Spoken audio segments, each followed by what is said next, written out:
a origem da queda de Satanás. Filósofos e teólogos têm buscado há muito tempo rastrear a origem do pecado devido à sua complexidade. Existe um grande debate sobre qual foi o primeiro pecado. Podemos encontrar pistas na história do livro do Gênesis, que começa no Jardim do Éden. Neste lugar paradisíaco, Deus criou Adão e Eva, concedendo-lhes tudo o que precisavam, enquanto os mantinha puros e inocentes. Deus deu-lhes uma diretriz simples. Tinham a liberdade de comer de qualquer árvore no jardim, exceto da árvore do conhecimento do bem e do mal. Entretanto, a serpente se aproximou de Eva e a tentou a comer da árvore proibida. Este evento é crucial, já que aponta que o mal não surgiu apenas com Adão e Eva, mas também já existia na forma da serpente, que pode ser associada a Lúcifer, o caído. A serpente questionou o mandamento de Deus, insinuando que ele estava escondendo algo bom deles. Eva, seduzida pelas palavras da serpente, comeu do fruto proibido e deu a Adão, que também comeu. Neste momento, o pecado entrou no mundo e as consequências foram devastadoras. O relacionamento de Adão e Eva com Deus foi quebrado e eles foram expulsos do Jardim do Éden, experimentando vergonha e culpa pela primeira vez, enfrentando as duras realidades de um mundo caído. No entanto, é importante notar que, antes do pecado de Adão e Eva, já existia o pecado de Lúcifer, o caído. Esse foi o primeiro pecado no universo, o início do desejo de Satanás pelo mal, que se estendeu dos céus à terra. Desde o menor átomo até o organismo mais complexo, tudo foi criado por Deus. A Bíblia nos diz que Deus criou os céus e a terra, e que ele deu origem ao universo com suas estrelas, planetas, galáxias e todas as criaturas que o habitam.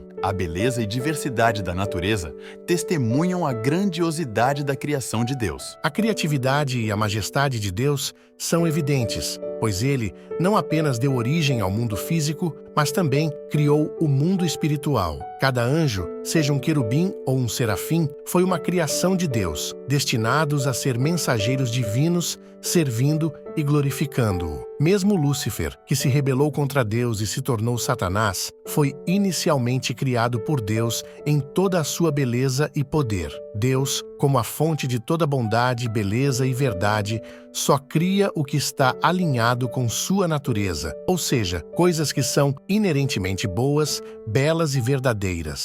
Todos os aspectos da criação, tanto no reino celestial quanto na terra, foram originalmente criados como algo muito bom, conforme declarado por Paulo em Timóteo, pois tudo o que Deus criou é bom. O caráter de Deus é absolutamente puro, sem qualquer traço de escuridão ou engano, como afirmado em João, que diz: Deus é luz, nele não há trevas alguma. No entanto, algo deu errado ao longo do caminho. E a questão que persiste é, se Lúcifer foi realmente criado por Deus, de onde veio o seu primeiro desejo de pecar? Assim como na queda da raça humana, onde podemos atribuir o primeiro desejo de pecado à serpente, que seduziu Eva com o desejo de pecar, que então levou Adão a pecar, a questão sobre a origem exata dos primeiros desejos malignos de Satanás permanece sem resposta clara na Bíblia. Ao investigar esse tópico, surgiram várias teorias e opiniões sobre a origem dos maus desejos de Lúcifer. No entanto, nenhuma delas oferece uma resposta definitiva respaldada pela palavra de Deus. Alguns argumentam que a maldade de Satanás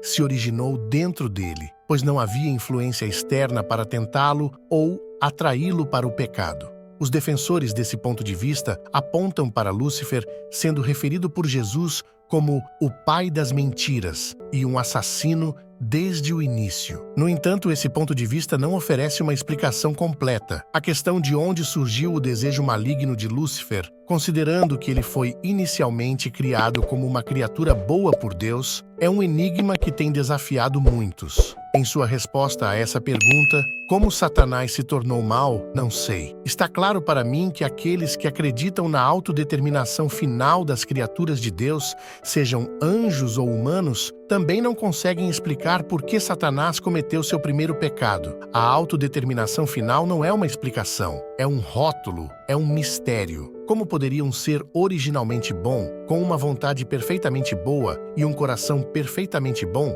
de repente experimentar impulsos imperfeitos que o levariam em direção ao pecado? A resposta é que ninguém sabe, incluindo aqueles que invocam o livre-arbítrio como uma explicação. Na verdade, o livre-arbítrio nesse contexto, é mais um nome para o mistério do que uma explicação substancial. A Bíblia não oferece uma explicação detalhada sobre como o primeiro desejo maligno de Lúcifer surgiu. No entanto, a Bíblia nos diz que Deus é soberano, o que significa que ele tem controle absoluto sobre tudo o que acontece no mundo, e tudo faz parte de seu grande plano. Embora possa ser difícil compreender, especialmente ao examinar a origem do primeiro desejo maligno de Lúcifer e sua inclinação ao pecado, a soberania de Deus é essencial para nossa compreensão de quem ele é. Quando dizemos que Deus é soberano, estamos afirmando que ele tem controle total sobre o mundo físico e o mundo espiritual. Ele é quem estabelece líderes e governantes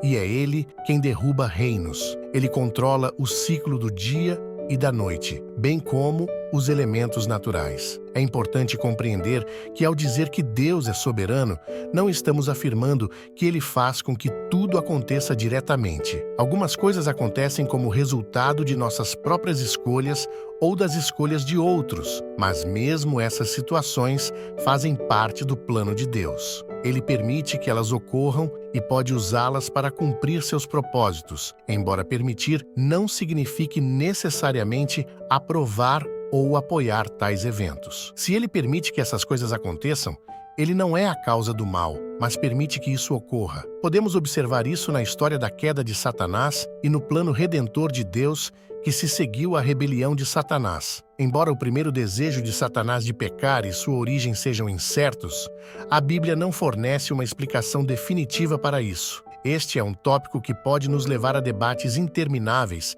sem uma resposta clara. No entanto, existem 2 versículos da Bíblia que, embora não forneçam uma resposta direta a essa pergunta, nos lembram que está tudo bem não saber todas as respostas. O primeiro versículo está em Deuteronômio 9, que diz: "As coisas secretas pertencem ao Senhor nosso Deus, mas as coisas reveladas pertencem a nós e a nossos filhos para sempre, para que possamos cumprir todas as palavras desta lei." Este versículo enfatiza que há mistérios que só Deus conhece, pois Ele é o Criador do universo, com conhecimento e compreensão além da nossa capacidade. É importante reconhecer que Deus tem o direito de manter segredos, uma vez que seus caminhos e pensamentos estão acima dos nossos. O segundo versículo encontra-se em Isaías 8:9, que declara: "Pois meus pensamentos não são os seus pensamentos, nem os seus caminhos são os meus caminhos, diz o Senhor. Pois assim como os céus são mais altos do que a terra, os meus caminhos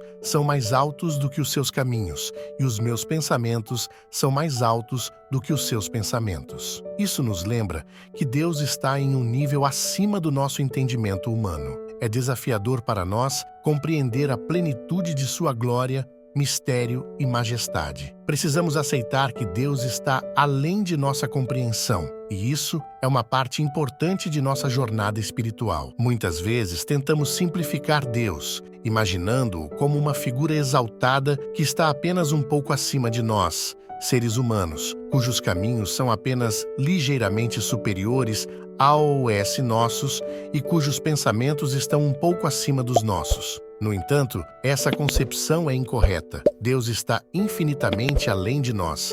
Ele possui conhecimento que vai além do nosso entendimento. Como podemos esperar compreender plenamente um ser que existe de eternidade a eternidade, que não tem começo nem fim? Como podemos pretender entender inteiramente um ser que habita em mistério, transcendendo nossa capacidade de compreensão? Lembre-se, como humanos, não podemos esperar entender completamente um Deus que nenhum ser humano jamais viu e viveu, um Deus que habita na plenitude de sua glória e justiça. Tudo isso serve para destacar o simples fato de que há coisas que Deus sabe e que estão além de nosso alcance, e até mesmo algumas dessas coisas não estão claramente reveladas na Bíblia. Mesmo que Deus escolhesse explicá-las na Bíblia, ainda estaríamos limitados em nossa compreensão humana.